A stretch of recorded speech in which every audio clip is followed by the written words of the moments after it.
Hello students, today we learn in English grammar chapter 10 some more special verbs. Verbs तो हमने पहले पढ़े हैं बराबर, इज है, मार, was, were, has, have, had, वो सारे हमने पढ़े हैं. But now we learn some more special verbs like will, shall, should, can. Okay, will, shall, should, can को हम यूज़ करेंगे कैसे, तो वो हम इस चैप्टर में पढ़ने वाले हैं बराबर है. और जो वर्ब मतलब यहाँ पे जो फर्स्ट पर्सन है वो करना होता है हमें, कि विल है, शैल है, तो उसके साथ हमें जैसे कि वर्ब्स लगाने होते तो कौन से लगाने होते, तो जैसे कि ईट, तो वहाँ पे ईटिंग नहीं आएगा. Run, walk, talk. ओके, तो इस तरह से जो वर्ब आएगा वो ही हमें लिखना होता है बराबर. जो ईटिंग, राइटिंग, रनिंग, वॉकिंग इस तरह से नहीं आता है बराबर है. So first we learn will, shall, should, can कि उसका मतलब क्या होता है बराबर. तो वो हम पहले समझ लेते हैं. तो विल कब यूज़ होता है, तो फ्यूचर टेंस के लिए यूज़ होता है, कि जब भी हमें फ्यूचर टेंस में बात करनी हो तब हम इसका यूज़ करते हैं बराबर है. तो मैं आपको सेंटेंस करके दिखाती हूँ ताकि आपको पता चले. You will see that I am right. You will see that I am right कि तुम देखना मैं सही हूँ. तुम आगे देखना कि मैं सही हूँ. किस तरह से, तो वो हमें आगे पता चलेगा. जैसे कि हम क्लास में किसी को बोलते हैं कि you will see that I am first in the exam, कि तुम देखना मैं एग्ज़ाम में फर्स्ट आऊँगा इस तरह से. तो यहाँ पे जो बच्चा है वो दूसरे बच्चे को कह रहा है कि तुम देखना है कि मैं एग्ज़ाम में फर्स्ट आऊँगा. You will see that I am first in the exam बराबर. तो ऐसे आएगा. देन दूसरा भी हम आ सकते, जैसे कि आई विल गो होम कि मुझे घर पे जाना चाहिए, मुझे घर पे जाना पड़ेगा. अभी घर पे नहीं जा रहे, उसको घर पे जाना होगा. इस तरह से बराबर है. फिर दूसरा है यहाँ पे शैल बराबर. तो हमें सेल के बारे में पता है. तो सेल कब यूज़ होता है, तो सेल यूज़ होता है सलाह, एडवाइस देने के लिए और लेने के लिए. एडवाइस मतलब सलाह बराबर, कि जब भी हमें किसी को कुछ कहना हो, कोई हमसे कुछ कह रहा है बराबर, तो तब ये वाला यूज़ होता है बराबर. और वो कैसे यूज़ होता है वो मैं आपको सेंटेंस में करके दिखाऊंगी, तो आपको ज़्यादा समझ में आएगा. ओके, तो वो मैं आपको समझाती हूँ. तो first, shall I open the door. Question है, shall I open the door, क्या मैं दरवाज़ा खोल सकता हूँ, क्या मैं दरवाज़ा खोलूँ. ऐसे वो एडवाइस ले रहा है, हमसे पूछ रहा है कि मैं दरवाज़ा खोलूँ कि नहीं खोलूँ, ऐसा वो पूछ रहा है बराबर है. फिर दूसरा है I shall go home now. I shall go home now कि मुझे घर पे जाना चाहिए बराबर है. मुझे घर पे जाना चाहिए, मुझे घर पे जाना पड़ेगा बराबर. तो इस तरह से इसका यूज़ होता है. नाउ थर्ड इज शुड बराबर है. अब शुड की बात है, तो शुड कब यूज़ होता है, शुड भी एडवाइस लेने के लिए और देने के लिए यूज़ होता है बराबर. ये सारे फ्यूचर टेंस में यूज़ होते हैं. और सेल और शुड हम कैसे यूज़ कर सकते हैं, जैसे कि हमें किसी के हमसे बड़े हैं बराबर, उनके साथ बात करनी है, हमें किसी के साथ एडवाइस लेनी, तब हम बात कर सकते हैं बराबर. शुड का मैं भी आपको सेंटेंस में करके दिखाती हूँ. तो you should go home now. You should go home now कि तुम्हें घर पे जाना चाहिए, तुम्हें घर पे जाना पड़ेगा. Now next is you should not talk while eating. You should not talk while eating कि तुम्हें खाने के दौरान मतलब खाने के टाइम पे बोलना चाहिए नहीं बराबर है. कि यहाँ पे क्या कहे कि तुम्हें खाने के टाइम पे बोलना चाहिए नहीं, ऐसा ये कह रहा है. तो हमें ऐसा करना पड़ेगा कि खाने के टाइम में हमें बोलना नहीं चाहिए बराबर है. तो ऐसे हमें शुड का भी यूज़ कर सकते हैं, बराबर। फिर है कैन, बराबर। तो कैन के बारे में, कैन का मतलब सकना, ये मैं कर सकता हूँ, ये मैं नहीं कर सकता हूँ, उसके लिए कैन आता है। जैसे कि you can drink water, you can drink water, कि तुम पानी पी सकते हो, तुम पानी पी सकते हो। देन दूसरा is I can do, I can do, ये मैं कर सकता हूँ, क्या है, ये मैं कर सकता हूँ, ऐसे। तो कैन का यूज़ कब होता है कि जब हमारी एबिलिटी दिखानी, एबिलिटी मतलब हमारी ताकत दिखानी होती है कि हम वो कर सकते हैं कि नहीं कर सकते, उसके लिए हमें इसका यूज़ कर सकते, बराबर है। तो कैन का यूज़ कब होता है कि जब हमें हमारे फ्रेंड के साथ, हम जैसे उम्र वाले लोग होते हैं उनके साथ हम कैन का यूज़ करके बातचीत कर सकते हैं। पर जो हमसे बड़े हैं, बराबर, मम्मी पापा है, टीचर है, दादा दादी है, कोई दूसरा अंकल आंटी है, या कोई भी है, जब हमसे बड़े हम उनके साथ बात करनी है तो हम कैन की जगह पे क्या यूज़ कर सकते हैं, मे यूज़ कर सकते हैं। क्या यूज़ कर सकते हैं, मे। और मे कब यूज़ होता है, जब हमें किसी के साथ परमिशन लेनी है या परमिशन देनी है, बराबर, किसी को विश करना है, किसी को ब्लेसिंग देना है, ब्लेसिंग मतलब आशीर्वाद देना है, और दूसरे पॉसिबिलिटी, पॉसिबिलिटी मतलब संभावना कि ऐसा हो सकता है, तब हम इसका यूज़ कर सकते हैं मे का। जैसे कि हम स्कूल में हैं, बराबर, हमें परमिशन लेनी है टीचर से कि मुझे वॉशरूम जाना है, मुझे पानी पीना है, तो हम क्या बोल सकते हैं कि मे आई ड्रिंक वाटर। क्या पूछोगे, मे आई ड्रिंक वाटर, कि मैं पानी पी सकता हूँ, क्या मैं पानी पी सकती हूँ, ऐसे आपको परमिशन लेनी है तो आप मे का यूज़ कर सकते हो, बराबर। कि उनके साथ आपको कैसे प्यार से बात करें, प्यार मतलब रिस्पेक्ट से बात करनी है, तब आप इसका यूज़ कर सकते हो, बराबर है। तो यहाँ पे ये बताना चाह रही हूँ, कैन का है इसलिए मैंने आपको मे का बता दिया कि मे का कैसे यूज़ हो सकता है, बराबर है। और कैन होता है तो कैन का कुड होता है, पर यहाँ पे आपको ये वाला करना नहीं है, कुड का यहाँ पे इस्तेमाल करना नहीं है ये वाले चैप्टर में, तो आपको इसका जानना भी ज़्यादा ज़रूरी नहीं है। पर कैन का कुड होता है, और कुड कब यूज़ होता है, तो कुड का यूज़ तब होता है जब आपको किसी को रिक्वेस्ट करनी हो, एबिलिटी ऑफ द पास्ट मतलब आपको पास्ट की कोई बात बतानी हो, बराबर, कि पास्ट की कोई आपकी जो ताकत है, आप वो जो कर सकते हैं या नहीं कर सकते वो आपको बताना, तब ये वाला कुड यूज़ होता है, बराबर है। जैसे कि मैं आपको सेंटेंस एक करके दिखाती हूँ कि yesterday I could not find my wallet.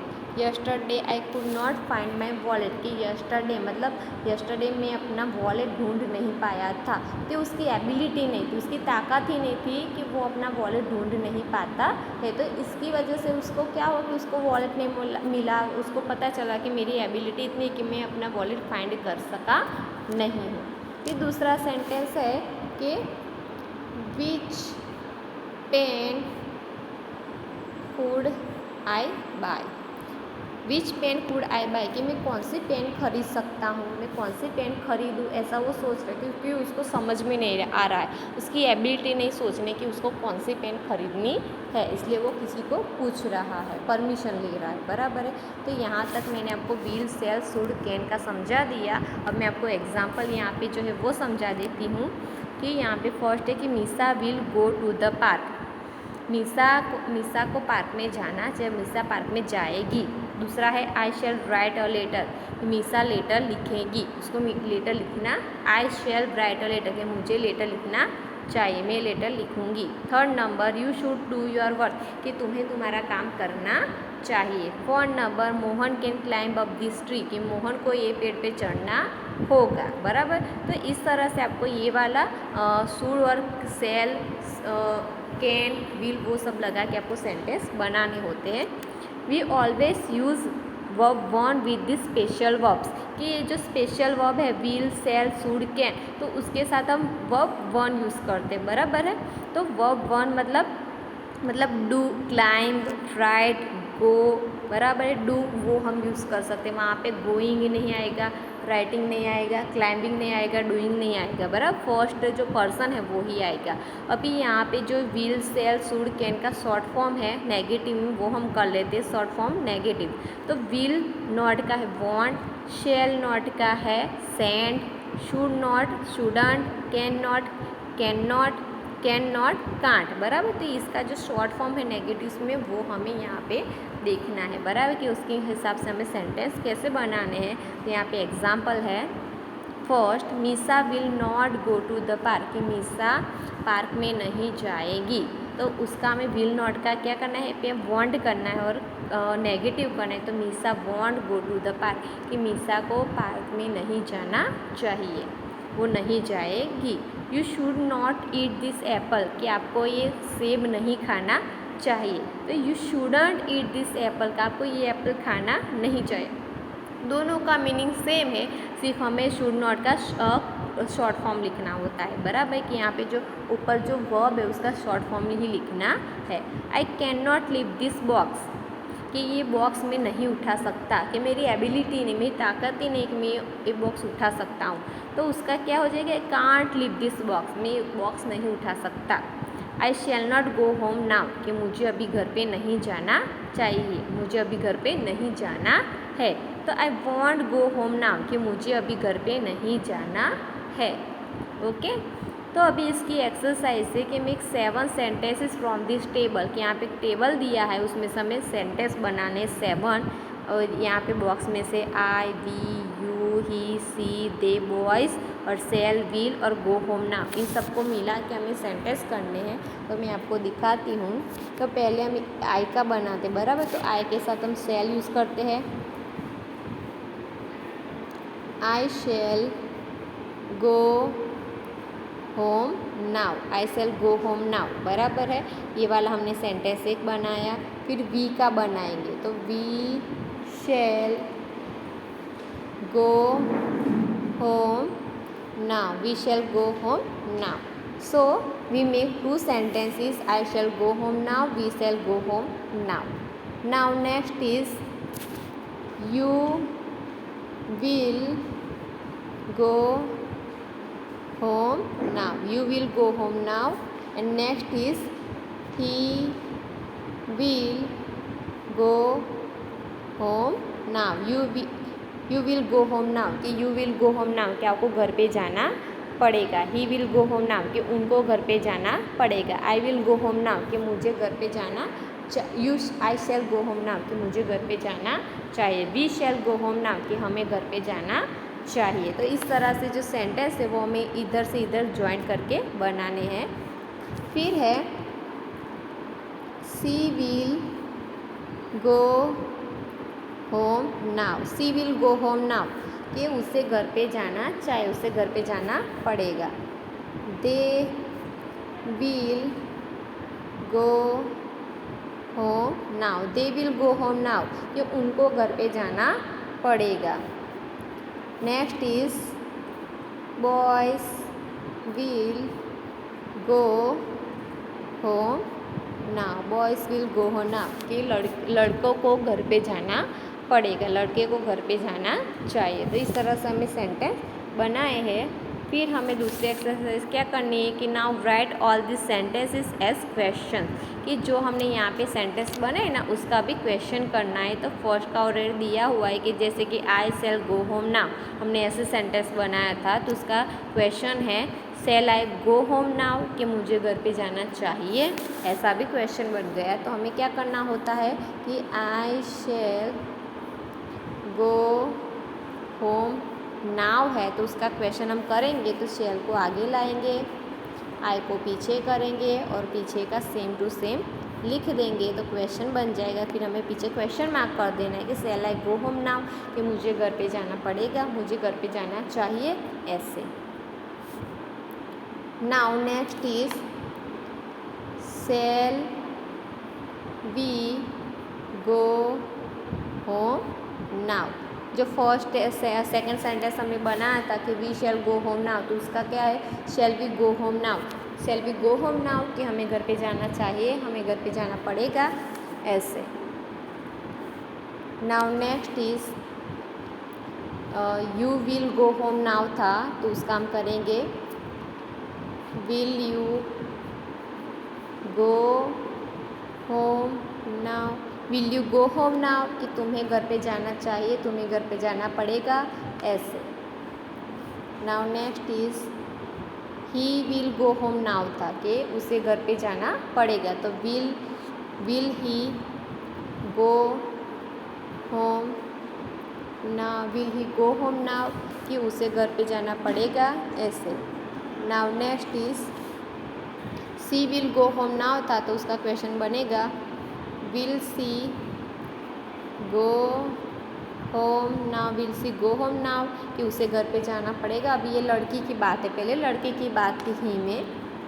Now next is they will go home now कि उनको घर पे जाना पड़ेगा। अभी उसका क्वेश्चन बन जाएगा will they go home now. Will they go home now कि उनको घर पे जाना पड़ेगा, ऐसे क्वेश्चन बन गया। Now next is boys will go home now कि लड़कों को घर पे जाना पड़ेगा, बराबर। तो उसका क्वेश्चन क्या बनेगा will boys go home now. Will boys go home now कि लड़कों को घर पे जाना पड़ेगा, उनको घर पे जाना चाहिए, ऐसे। तो ये वाले सेंटेंस मतलब क्वेश्चन हमने बना दिए। अभी नेक्स्ट एक्सरसाइज करते हैं। Right the following sentences in the negative form. Use short form negatives कि हमें यहाँ पे जो 8 सेंटेंस है उसका नेगेटिव करना है, वो भी शॉर्ट फॉर्म यूज़ करके, बराबर। तो let's we start. First the hare will run a race कि हेयर है वो रेस में दौड़ेगी, बराबर। तो उसको दौड़ना पड़ेगा, तो उसका हम क्वेश्चन करेंगे तो क्या बनेगा द हेयर वॉन्ट। विल का क्या हो जाएगा वॉन्ट हो जाएगा, तो the hare won't run a race. The hare won't run a race के हेयर रेस में नहीं दौड़ेगी, बराबर। हेयर रेस में नहीं दौड़ेगी, ऐसा क्वेश्चन नेगेटिव फॉर्म बन जाएगा। विल की जगह पे हमें वॉन्ट यूज़ करना होता है। Now next is second number you should go to your brother कि तुम्हें तुम्हारे भाई के साथ जाना चाहिए। तो शुड का बन जाएगा शुडन, तो हम नेगेटिव करते हैं you shouldn't go to your brother. You shouldn't go to your brother कि तुम्हें तुम्हारे भाई के साथ नहीं जाना चाहिए, तो शुड का हो गया shouldn't. Now next is third number Mohan can run fast कि मोहन फास्ट दौड़ता है। मोहन फास्ट दौड़ सकता है, तो कैन का हो जाएगा कांट, तो Mohan can't run fast. Mohan can't run fast कि मोहन फास्ट नहीं दौड़ सकता है। Now next is four number the peon will ring the bell कि प्यून बेल बजाएगा। जो स्कूल में घंटी होती है, बराबर, जो बेल होती है वो बेल बजाएगा, ऐसी बात की गई है। तो विल की जगह पे आ जाएगा वॉन्ट, तो हम सेंटेंस बनाए क्वेश्चन नेगेटिव बनाएंगे the peon won't ring the bell. The peon won't ring the bell कि प्यून बेल नहीं बजाएगा। तो आपको समझ में आ ही गया होगा कि कैसे क्वेश्चन बनाना है शॉर्ट फॉर्म यूज़ करके। Now fifth number girls can play this game के लड़कियां यह गेम खेलेगी, यह खेल खेलेगी। तो उसका क्वेश्चन नेगेटिव बनेगा girls can't play this game. Girls can't play this game कि गर्ल्स जो लड़कियां है वो यह गेम नहीं खेलेगी। Now next is 6 number we should open the door कि हमें दरवाज़ा खोलना चाहिए। तो शुड का हो जाएगा शुडंट, तो we shouldn't open the door. We shouldn't open the door कि हमें दरवाज़ा नहीं खोलना चाहिए। Now next is 7 number I shall buy this book कि मुझे ये किताब खरीदनी चाहिए। तो सेल का हो जाएगा सेंड और वांट। सेंड भी हम लिख सकते हैं और वांट भी लिख सकते हैं। तो I shan't buy this book, I shan't buy this book, कि ये किताब में नहीं खरीद सकता। अब आप सेंट की जगह पे वॉन्ट भी करोगे तो भी चलेगा कि I won't buy this book, कि यह किताब में नहीं खरीद सकता। दोनों का मीनिंग सेम ही है। 8 नंबर, we shall go to the park, कि हमें बगीचे में जाना चाहिए। तो सेल है तो वहाँ पे भी हम सेंट भी यूज़ कर सकते हैं और वॉन्ट भी यूज़ कर सकते हैं। तो we shan't go to the park, we shan't go to the park, कि हमें बगीचे में नहीं जाना चाहिए। तो सेंट की जगह पे आप वहाँ पे वॉन्ट भी लिख सकते हो कि we won't go to the park, कि हमें बगीचे में नहीं जाना चाहिए। तो यहाँ पे जो हमारा ये वाला जो चैप्टर है वो ख़त्म होता है। यहाँ पे देखो लिखा हुआ है नोट्स में कि negative sentence we should use won't, will not in place of the shan't, shall not, कि जहाँ पे सेल नॉट लिखा है, सेंट लिखा है, तो वहाँ पे भी हम ये वाला विल नॉट, वॉन्ट लिख सकते हैं। Okay, so have a good day, bye all of you.